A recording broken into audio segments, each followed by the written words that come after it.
March, kain tayo. Sangang kanin dyan. Ang kabuhayan ni Aling Alma ay ang magluto at magtinda ng ulam. Maliit man ang kanyang negosyo, matindi daw ang kompetisyon dito. Kaya ang labanan, pasarapan ng luto at dapat tumbok ang paborito na masa.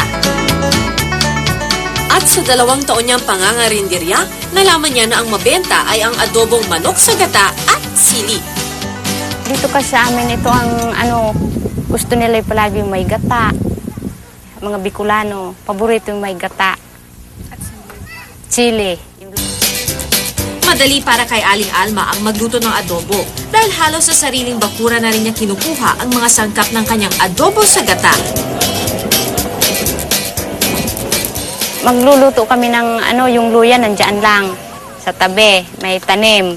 Tapos yung sili nandiyan din yung sili, kukunin mo lang diyan sa tabi. Yung panggata diyan lang sa malapit.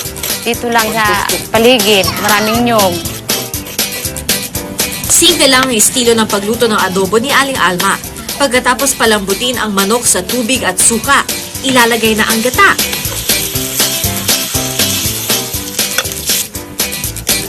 Pagkatapos ay isa-isa nang isasahog ang luya, sibuyas at sili. At presto, isang malinamnam na puting adobo ang resulta. Tikman nyo, adobadong Bicol, may gata, may sili, masirabne. Kung sa bakura lang gagaling ang sangkap na adobo ni Aling Alma, sa palengke naman ang tungo ni Didet Peralta, may-ari ng isang restaurant sa Bicol. Isang espesyal na adobo recipe rin ang kanyang ipakikilala. Sa adobo sa gata dito sa Bicol, mas maganda sana gamitin yung native na manok dahil mas malasa yon. Siyempre, dahil signature nga ng Bicol ang maanghang, lalagyan natin yung adobong manok sa gata ng 2 klaseng sili. Lagyan natin ito, pampaanghang, pero para mas talagang maanghang, lagyan pa din natin ng siling labuyo. Masarap gamitin yung suka na binibili dito sa Kamalig.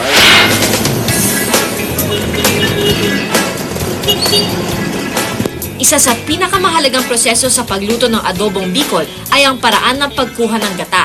Ngayon, pinapausukan na natin yung kinayod na nyog dito sa bumabagang uling.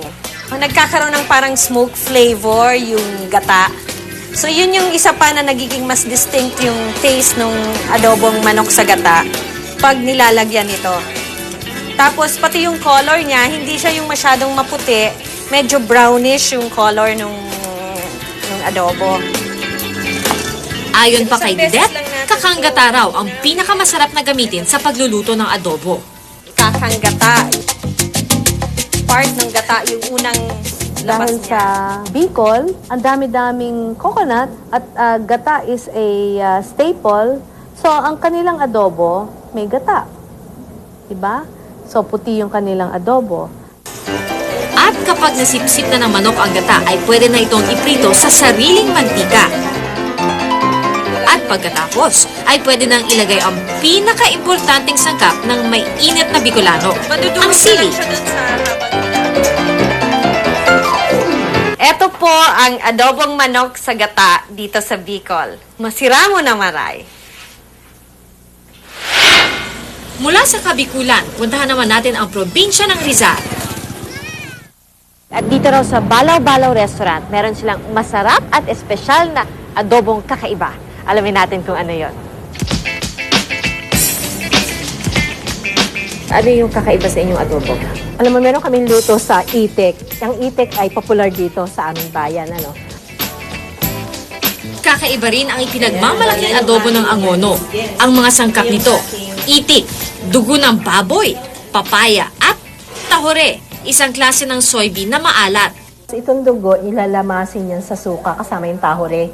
Yan yung pampalasa dito sa adobong itik.